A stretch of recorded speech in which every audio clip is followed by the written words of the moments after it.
আসসালামু আলাইকুম বন্ধুরা, আমি রাইহান মুস্তাফিজ। প্রথমেই আপনাদের প্রত্যেককে স্বাগত জানাই দ্য আরবান্স ইউটিউব চ্যানেল। এবং আজকে ফ্রাইডে কমেন্ট বক্সে বন্ধুরা আজকের এই গুরুত্বপূর্ণ ভিডিওতে আমরা বেশ কিছু গুরুত্বপূর্ণ কমেন্টকে পিক আপ করেছি এবং সেগুলো চেষ্টা করবো যথাযথ উত্তর দেওয়ার। যে কমেন্টগুলো অনেক বেশি গুরুত্বপূর্ণ কিন্তু যেগুলো নিয়ে আলাদা করে ভিডিও বানানো সম্ভব নয়, সেই সমস্ত কমেন্টের উত্তরই আজকের এই ভিডিওতে দেওয়া হবে। সেজন্য বন্ধুরা আজকের এই গুরুত্বপূর্ণ ভিডিওটা আপনারা পুরোটা দেখবেন। তার আগে যদি আমরা কথা বলি আজকে আমাদের সোশ্যাল মিডিয়া শাউট আউটের ব্যাপারে, তারা রয়েছেন মোহাম্মদ শাহরিয়ার ভাই, তারপর রয়েছেন সাদিকুল ইসলাম সাদমান ভাই এবং রয়েছেন এমডি ইমতিয়াজ আহমেদ সামি ভাই। আপনাদের প্রত্যেককে অনেক বেশি ধন্যবাদ এইভাবে দ্য আরবান্সের সঙ্গে জুড়ে থাকার জন্য। আপনারা যদি জুড়ে থাকতে চান তাহলে ফলো করে নিন আমাদের সোশ্যাল মিডিয়া বিভিন্ন পেজ, যেমন ফেসবুক, ইনস্টাগ্রাম, টুইটার। তাছাড়াও দ্য আরবান্সের ইউটিউব চ্যানেলকে সাবস্ক্রাইব করবেনই। আসসালামু আলাইকুম বন্ধুরা, আমি রাইহান মুস্তাফিজ। তাহলে চলুন আর দেরি না করে ভিডিওটা শুরু করা যাক। বন্ধুরা আজকে আমার প্রথম কমেন্ট পিক আপ করেছি সামি আদনান ভাইয়ের তরফ থেকে। উনি বলছেন #ফ্রাইডে কমেন্ট বক্স লাভ স্মাইল। কেমন আছেন ভাইয়া? আমার একটা হেল্প লাগবে, খুব খুশি হতো আমাকে বুঝিয়ে বললে। কিছুদিন পর পিসি বিল্ড করবো, i3 10 generation plus 1050 Ti। Price কমলে নেবো দিয়ে বিল্ড করবো নাকি রাইজেন 5 3400G দিয়ে বিল্ড করবো? গেমিংয়ের জন্য বাজেট হচ্ছে 40 থেকে 45,000 টাকা। আর সামনে প্রসেসর প্লাস জিপিওর প্রাইস বাড়বে না কমবে? ওয়েট করা কি ঠিক হবে? Smile love love you bro from BD. তো লাভ ইউ টু ভাই। সামি আদনান, আপনাকে এটাই বলতে চাইবো, গ্রাফিক্স কার্ডের প্রাইস কমার খুব বেশি চান্স রয়েছে, সেক্ষেত্রে আপনার একটু ওয়েট করে যাওয়া উচিত হবে। এবং আপনার জন্য অবশ্যই i3 10 জেনারেশন প্লাস 1050 Ti বেশি ভালো অপশন হবে। তাছাড়া আমি একটা ভিডিও বানানোর কথা ভাবছি, আপনারা নিচে কমেন্ট করে জানান যে বানানো উচিত হবে কিনা, যে রাইজেন 5 3400G বর্তমানে যেরকম প্রাইস পয়েন্ট অ্যাভেলেবেল রয়েছে 22-23 হাজার টাকা বাংলাদেশের মার্কেট এবং 18-19 হাজার টাকা ইন্ডিয়ান মার্কেটে, সেই প্রাইস পয়েন্টে কি নেওয়া ঠিক হবে নাকি অন্য কোনো কম্পোনেন্ট আমাদের চুজ করা উচিত হবে, সেটা কিন্তু নিচে কমেন্ট করে জানাবেন। এবং আপনার জন্য অবশ্যই 1050 Ti প্লাস i3 10 জেনারেশন বেশি ভালো অপশন হবে। আশা করছি উত্তরটা পেয়েছেন। চলে যাবো পরবর্তী প্রশ্নের দিকে, যেটা করেছেন ইমরান জোন। উনি বলছেন আমার থার্মালটেকের 350 ওয়াটের পিএসইউ আছে, GTX 1650 ও GTX 1650 সুপার ইউজ করা যাবে কিনা? তো ভাই আপনাকে বলতে চাই, GTX 1650 এর যে পিএসইউ রিকমেন্ডেশন সেটা হচ্ছে 300 ওয়াট এবং 1650 সুপারের ক্ষেত্রে রয়েছে 350 ওয়াট এবং আপনার কাছে 350 ওয়াটেরই পিএসইউ রয়েছে। কোনো সমস্যা নেই, লাগাতে পারেন। তবে থার্মালটেকের 350 ওয়াটের কোন পিএসইউ রয়েছে সেটা আপনার নিচে কমেন্ট করা উচিত ছিল, যেটা হচ্ছে বিভিন্ন রকমের থাকতে পারে, যেমন সেটা হচ্ছে গোল্ড সার্টিফাইড থাকতে পারে, ব্রোঞ্জ সার্টিফাইড থাকতে পারে, নর্মাল হোয়াইট সার্টিফাইড থাকতে পারে। কোনটা রয়েছে সেটা নিচে কমেন্ট করা উচিত ছিল। যদি 80+ ব্রোঞ্জ বা গোল্ড সার্টিফাইডের থাকে সেক্ষেত্রে আপনি 1650 বা 1650 সুপার ইউজ করতে পারেন। তবে আমার মনে হয় 450 ওয়াটের পিএসইউ নেওয়া আপনার জন্য বেশি ভালো অপশন হবে। আশা করছি উত্তরটা পেয়েছেন। চলে যাবো পরবর্তী প্রশ্নের দিকে, যেটা করেছেন আব্দুল রহমান জিশান। উনি বলছেন মাদারবোর্ডের মধ্যে যে ওয়াইফাই থাকে তার কী কাজ এবং গিগাবাইট B450 প্রো ওয়াইফাইয়ের সুবিধাটা কী? তো ভাই ওয়াইফাই যেরকম নর্মাল আমাদের ল্যাপটপ থাকে বা আমাদের স্মার্টফোনের মধ্যে যেরকম ওয়াইফাই অপশান থাকে, তার ফলে কী হয়, আমাদের বাড়িতে যদি ওয়াইফাই থাকে বা আমরা যদি কোনো জায়গায় যাই যেখানে কোনো জায়গায় কারোর স্মার্টফোন থেকে হটস্পট অন করে দিই, তো সেক্ষেত্রে আমরা ওয়াইফাইটা যাতে আমাদের স্মার্টফোনে ইউজ করতে পারি, সেরকমই আমাদের কম্পিউটারে যাতে ওয়াইফাইটা ডাইরেক্টলি ইউজ করতে পারি, সেজন্য এরকম ধরনের মাদারবোর্ড আসে, যেমন হচ্ছে গিগাবাইট B450 প্রো ওয়াইফাই, যেখানে ওয়াইফাই অলরেডি রয়েছে। তো আপনি যদি আলাদা করে কোনো ওয়াইফাই ডঙ্গেল কেনেন সেক্ষেত্রেও আপনি ওয়াইফাইকে ইউজ করতে পারেন। তবে বেশিরভাগ ক্ষেত্রে যেসব মাদারবোর্ডের মধ্যে ইনবিল্ড ওয়াইফাই থাকে সেগুলোর পারফরমেন্স কিন্তু বেশি ভালো হয়, মানে এক্সটার্নালি কোনো ওয়াইফাই মেশিন বা ওয়াইফাইয়ের কোনো ডঙ্গেল লাগানোর থেকে। আশা করছি উত্তরটা পেয়েছেন। চলে যাও পরবর্তী প্রশ্নের দিকে, যেটা করেছেন AK অর্পণ। উনি বলছেন ভাই গ্রাফিক্স কার্ডের যে দাম তাতে GTX 1650 দিয়েও বিল্ড পসিবল হচ্ছে না, তাই GT 1030 দিতে চাইছি। কোর i5 10 জেনারেশনের সঙ্গে 1030 লাগালে কি কোনো প্রবলেম হবে নাকি 3400G বেটার অপশন হবে? ইনিও প্রশ্ন করেছেন 3400G নেওয়া হবে উচিত হবে না উচিত হবে না। সেক্ষেত্রে সেটা নিয়ে ভিডিও খুব তাড়াতাড়ি আসবে। তবে এটা আপনাকে বলতে পারি যে GT 1030 যে গ্রাফিক্স কার্ডটা রয়েছে ওটা আপনার নেওয়া একদমই উচিত হবে না, কারণ 1030টাকে আমি কোনো গ্রাফিক্স কার্ডের মধ্যে অ্যাকচুয়ালি ধরি না। ওটা অ্যাকচুয়ালি ডিসপ্লে আনার জন্য একটা graphics unit, graphics card proper ওটাকে বলা যায় না। মানে আপনি যদি গেমিং বা ভিডিও এডিটিং করতে চান, একদম প্রপারলি ভারী কোনো চাপ দিয়ে করতে চান, সেক্ষেত্রে ওটাতে সম্ভব নয়। ওটা GT সিরিজের একটা গ্রাফিক্স কার্ড, যেটা আপনার একদমই কেনা উচিত হবে না। পুরো মানে আপনার মানিটা ওয়েস্ট হয়ে যাবে আর কি, GT 1030 বা 710 মতো যদি গ্রাফিক্স কার্ড আপনি ইনভেস্ট করেন গ্রাফিক্স কার্ডের পেছনে। GTX 1650 আপনার আমার মনে হয় 1050 Ti এর দিকেও যেতে পারেন।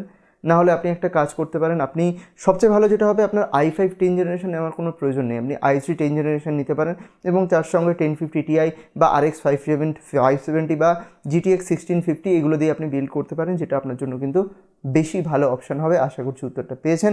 চলে যাওয়া পরবর্তী প্রশ্নের দিকে, যেটা করেছেন সৌগত পাল। উনি বলছেন RX 570 আর GTX 1650 হুইচ ইজ বেটার? তো নো ডাউট ভাই, সৌগত ভাই RX 570 বেশি ভালো পারফরমেন্স দেয় গেমিং, ভিডিও এডিটিং প্রত্যেকটা ক্ষেত্রে GTX 1650 এর থেকে। আশা করছি উত্তরটা পেয়েছেন। চলে যাওয়া পরবর্তী প্রশ্নের দিকে, যেটা করেছেন ডেঞ্জার 9। উনি বলছেন LHS এবং নন LHS এর মধ্যে ডিফারেন্স কি? তো ভাই আমি যেখানে গ্রাফিক্স কার্ডের অ্যাভেলেবিলিটি যে ভিডিওগুলো বানিয়েছিলাম সেখানে আমি বলেছি LHS গ্রাফিক্স কার্ড রয়েছে। LHS মানে হচ্ছে লো হ্যাশ রেট। হ্যাশ রেট কী ডিফাইন করে? ধরুন একটা গ্রাফিক্স কার্ডের হ্যাশ রেট বেশি হলে যারা মাইনার রয়েছে তারা বেশি প্রফিট সেখানে জেনারেট করতে পারবে। মানে মাইনিং কত বেশি করা যায় সেটা ডিটারমাইন করে হচ্ছে হ্যাশ রেট দিয়ে। তো লো হ্যাশ রেট যে গ্রাফিক্স কার্ডগুলো রয়েছে সেই গ্রাফিক্স কার্ডগুলোতে কী করা থাকে? হ্যাশ রেটকে কমানো থাকে।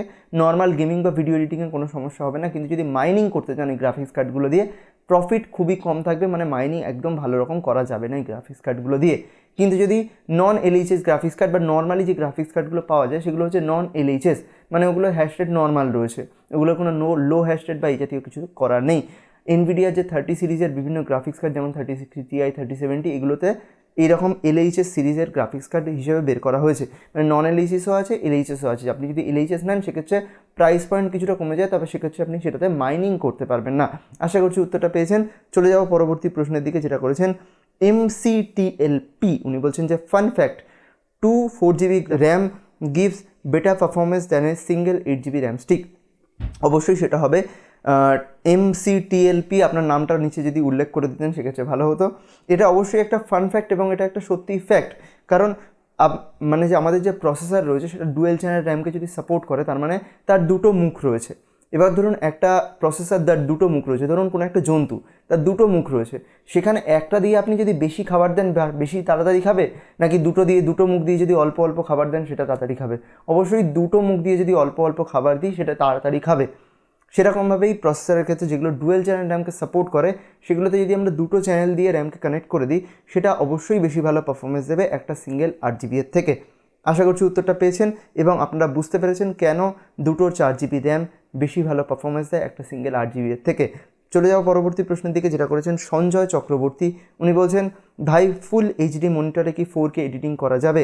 I am from India, Agartala. তো ভাই সঞ্জয় ভাই আপনাকে বলতে চাই ফুল HD মনিটরে আরামসে 4K এডিটিং করা যাবে, কোনো সমস্যা নেই। আমি নিজেও ফুল HD মনিটর ইউজ করছি এবং সেখানে 4K এডিটিং করি। তবে 4K এডিটিং করার সময় এডিটিংয়ের যে অ্যাকচুয়াল মজাটা সেটা কিন্তু আপনি পাবেন না, বা ভিডিও দেখার সময় আপনি ধরুন 4K একটা ভিডিও দেখছেন, সেটা অ্যাকচুয়ালি যে রেজলিউশন সেটা আপনি 4K মনিটরেই বুঝতে পারবেন যে 4K অ্যাকচুয়াল 4Kটা কত সুন্দর লাগছে, সেটা আপনি বুঝতে পারবেন 4K মনিটরের থেকে, মানে মনিটরের মধ্যে।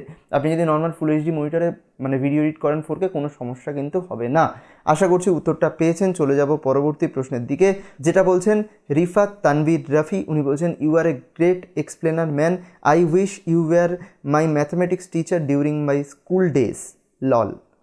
মানে আমাকে আর কি অঙ্কের শিক্ষক বলে মনে হচ্ছে আমি কি এখানে কোনো বোর্ডের মধ্যে অঙ্ক করছি, আমি কি এখানে অ্যালজেব্রা করছি, আমি কি এখানে ট্রিগোনমেট্রি করছি, আমি কি এখানে ক্যালকুলাস করছি, ডিফারেন্সিয়েশন, ইন্টিগ্রেশন এগুলো করছি?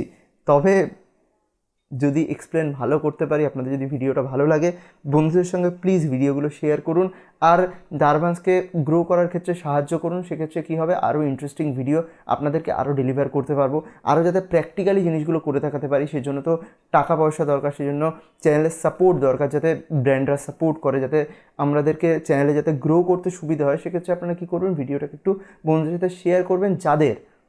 যাদের এরকম পিসি রিলেটেড কোনো কন্টেন্টে ইন্টারেস্ট আছে, যাদের টেকে ইন্টারেস্ট আছে তাদের কাছে শেয়ার করবেন। এরকম কারোর কাছে শেয়ার করবেন না যাদের টেকে কোনো ইন্টারেস্ট নেই বা যারা টেকনোলজি ব্যাপারে ভালোবাসে না, তাদেরকে শেয়ার করার দরকার নেই। এরকম কাউকে শেয়ার করবেন, যে কোনো একটা বন্ধুকে শেয়ার করবেন যারা টেকনোলজি ভালোবাসে। চলে যাওয়া পরবর্তী প্রশ্নের দিকে, যেটা করেছেন ডান বলছেন ভাই কিভাবে বুঝবো আমার কম্পিউটার সর্বোচ্চ কত ফ্রিকোয়েন্সি র্যামকে সাপোর্ট করে? তো সেক্ষেত্রে ভাই একটা ভিডিও বানানোর কথা আমি ভাবছি, আপনারা নিচে কমেন্ট করবেন যে বানানো উচিত হবে না বা আপনাদের কি প্রয়োজন। সেটা হচ্ছে আমাদের র্যামের যে ফ্রিকোয়েন্সি থাকে তার সঙ্গে আরেকটা জিনিস থাকে, সেটা হচ্ছে লেটেন্সি।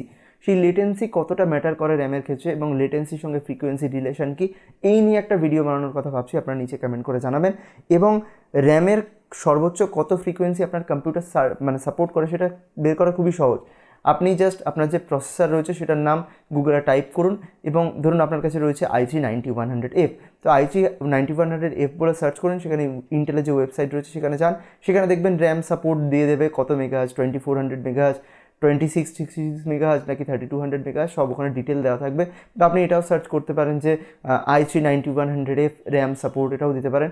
এবং তার সঙ্গে এটাও চেক করবেন যে আপনার মাদারবোর্ড কত ফ্রিকোয়েন্সি র্যামকে সাপোর্ট করছে কিনা। ধরুন আপনার প্রসেসর সাপোর্ট করে হচ্ছে 2666 মেগাহার্জ অবধি এবং আপনার মাদারবোর্ড সাপোর্ট করে 2400 মেগাহার্জ অবধি। যদি এরকম কেস খুব একটা হয় না, এটা rare of the rarest case হয়, কিন্তু আপনাকে দুটোই সার্চ করতে হবে যে আপনার মাদারবোর্ড কত মেগাহার্জের র্যাম সাপোর্ট করে এবং আপনার প্রসেসর কত মেগাহার্জের র্যাম সাপোর্ট করে। সেই অনুযায়ী যত মেগাহার্জের র্যাম সাপোর্ট করে সেটা আপনি খুব সহজেই পেয়ে যাবেন এবং সেই মেগাহার্জের র্যাম আপনি আপনার কম্পিউটারে লাগিয়ে ফুল পোটেনশিয়াল আপনার কম্পিউটারকে ইউজ করতে পারবেন। আশা করছি আজকের এই ভিডিওটা আপনাদের ভালো লেগেছে। যদি ভালো লেগে থাকে একটা লাইক করে দিন, বন্ধুদের সাথে শেয়ার করে দিন যারা টেক ভিডিও দেখতে চায়। তাছাড়াও দারবান্সকে সাবস্ক্রাইব করে পাশে বেল আইকনটা জোরে প্রেস করে দেবেন। দেখা হবে এরকম একটা ইন্টারেস্টিং টেক ভিডিও নিয়ে। ততক্ষণের জন্য গুড বাই, আলবিদা।